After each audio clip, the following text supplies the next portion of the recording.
nome do Pai, do Filho e do Espírito Santo. Amém. Que Nossa Senhora, nosso Senhor Jesus Cristo possam suprir as deficiências de minha exposição. Então, meus caros, um vídeo rápido hoje para homenagear e incentivar a quaresma de São Miguel Arcanjo.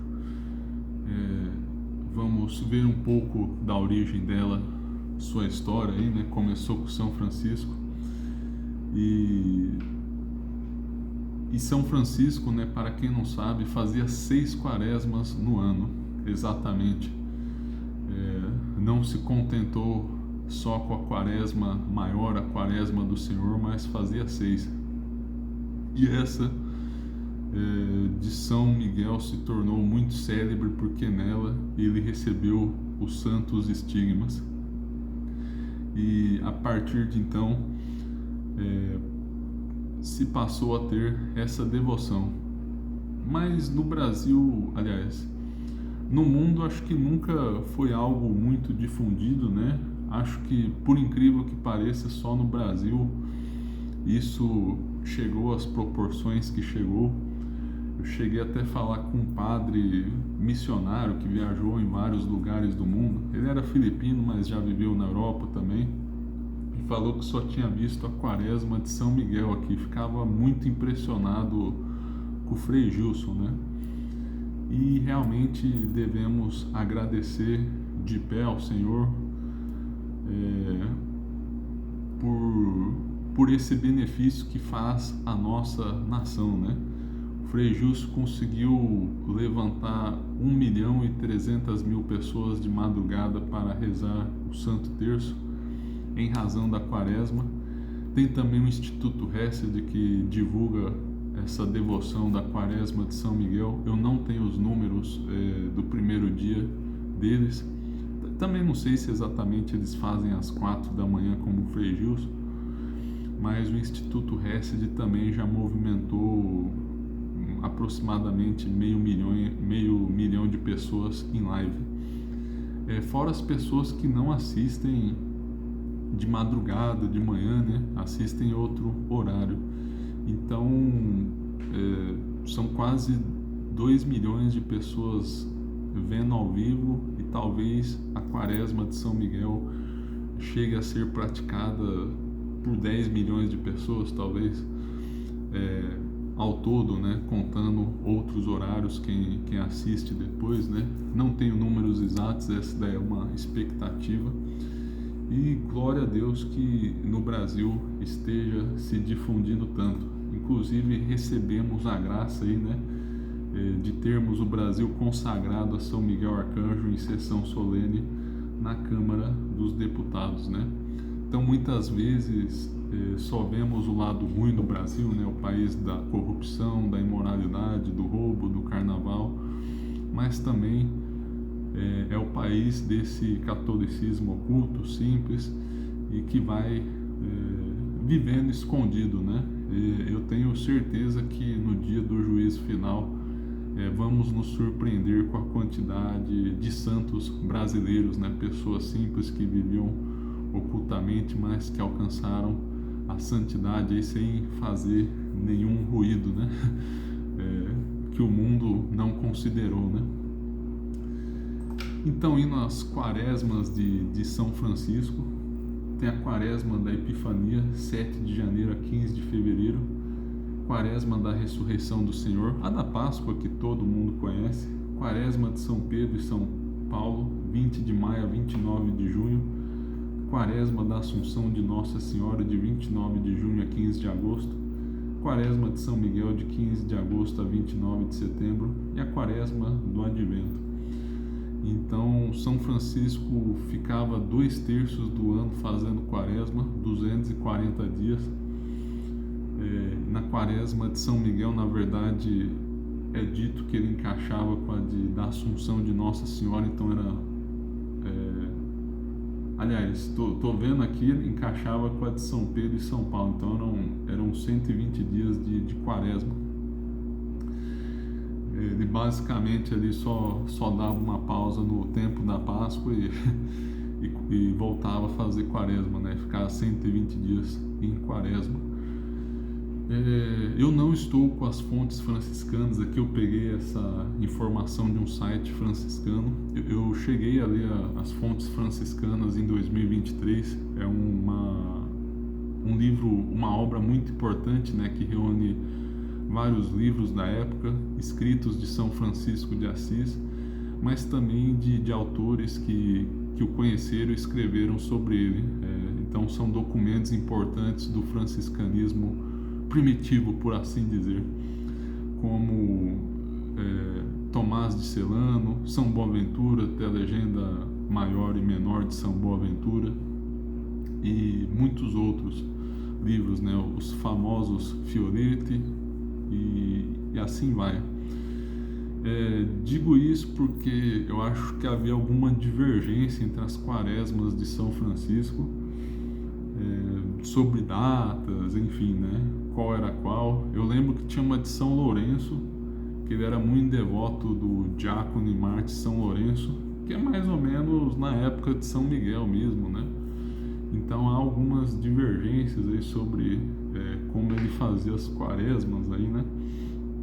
Mas a tendência é que ele ficasse por volta de 6 quaresmas por ano, né? Ficava nessa média aí, né?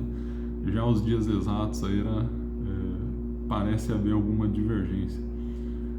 Destacando a de São Pedro e São Paulo, que era muito devoto do Papa, porque infelizmente se criou o discurso de que São Francisco era contrário às hierarquias, o que não é verdade. Ele confiava muito na hierarquia da igreja, muito devoto do Papa. E então, né, antes de comentar o que aconteceu na quaresma de São Miguel de São Francisco, né, falar do advento, né, eu acho que essa quaresma deveria ser mais valorizada, porque é um tempo litúrgico, liturgicamente seria mais adequado ainda, né? Espero que se possa difundir essa quaresma, né? Que seria até mais adequada liturgicamente.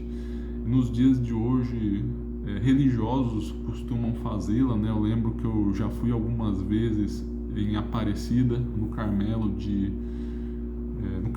lá, né? Acho que é dedicado a Santa Teresinha. Eu sempre ia em dezembro e elas sempre estavam fazendo quaresma, né? Fazendo penitência para o Natal.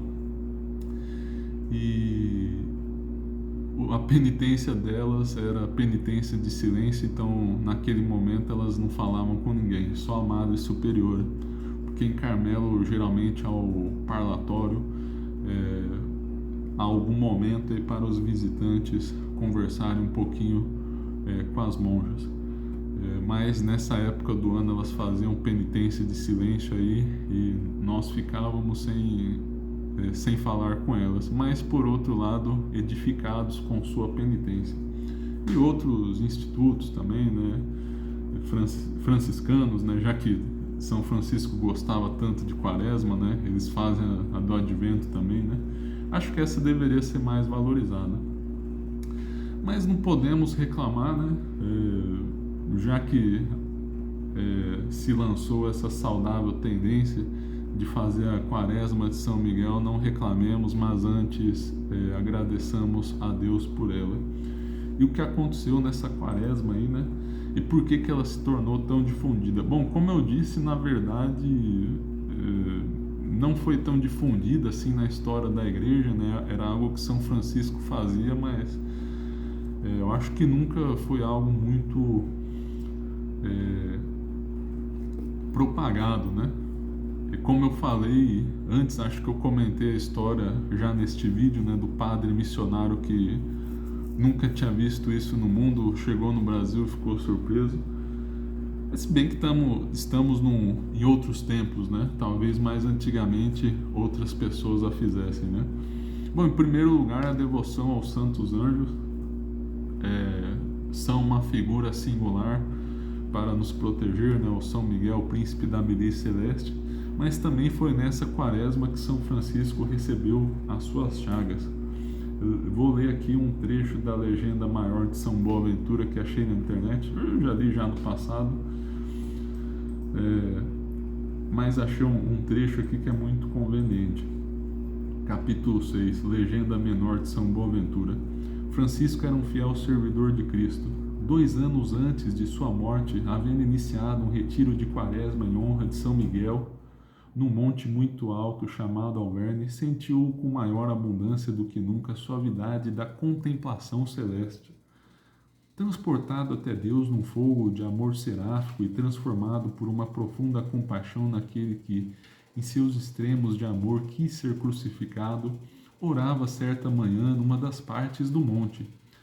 Aproximava-se a festa da exaltação da Santa Cruz, quando ele viu descer do alto do céu um serafim de 6 asas flamejantes, o qual, num rápido voo, chegou perto do lugar onde estava o homem de Deus.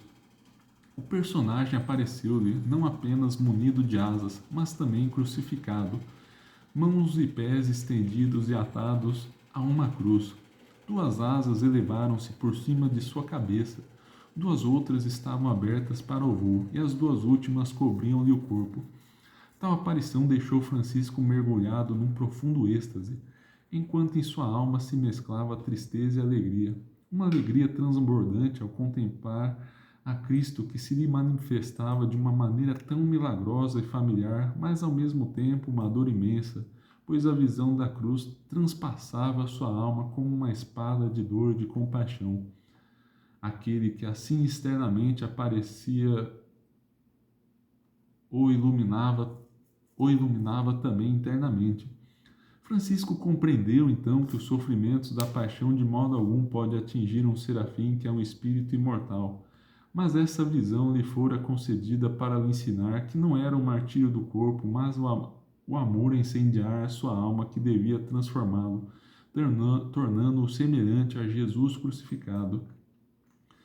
Após uma conversação familiar que nunca foi revelada aos outros, desapareceu aquela visão, deixando-lhe o coração inflamado de um ardor seráfico, imprimindo-lhe na carne a semelhança externa com o crucificado, com marca de um sinete deixado na cera que o calor do fogo faz derreter.